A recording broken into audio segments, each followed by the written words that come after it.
Howdy folks, I'm Colonel Sanders and you're not. I made that video about a year ago and it took 2 years of research to come together and put 11 herbs and spices of what I think my uncle's recipe would be. Now at first glance, because I'm not a journalist and I didn't do any research, when Joe Ledington leaked that recipe, I believed it myself. But then as the years went on and I started seeing more rumors online and people bragging about this recipe and him bragging about the recipe and members of his family putting stories that just didn't add up around it, I wanted to look into it some more.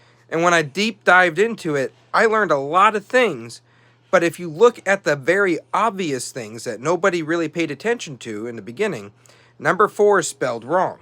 Salt is listed as one of the 11. Colonel Sanders always said that salt was not one of the 11 herbs and spices. It was added to the mix after the 11 were mixed with the flour.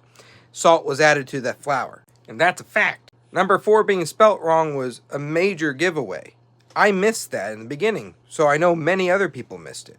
White and black pepper were listed on the thing, and I always thought that white and black pepper couldn't be part of it because it was publicly listed, but then I learned that the FDA required it back then. So since the 1960s on their packaging, actually 1950s on their packaging, which you could see in the museum that the recipe was leaked in, it had white and black pepper listed on it. All these things are very obvious and out in the open.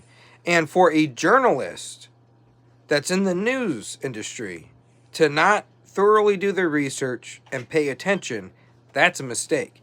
I wasn't a historian back then, so that's why I missed it. Now, if I went to interview Joe Ledington and he dropped that recipe out, I'd be able to tell him, that's not the Colonel's handwriting or Claudia's handwriting. Number 4 spelt wrong, salt's not one of the 11. White and black pepper, 10 feet back there in the spice room, is listed on the packaging in the 1950s. All that stuff was out in plain sight to be able to disprove that recipe. That's why Kentucky Fried Chicken said it's not authentic enough. Because it's not authentic at all.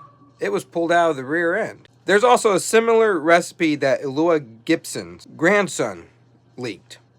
Very similar, different measurements, very similar. And I believe that Joe copied that recipe down in a rush, knowing he was going to do this interview about his step-uncle, Colonel Sanders, and just happened to slip that thing out on a napkin or the back of the last will and testament of Claudia Sanders. It was reported it was the last will and testament of Colonel Sanders, but I also knew my uncle didn't have a will when he died. Everything went to his estate, which his wife Claudia, his second wife, handled.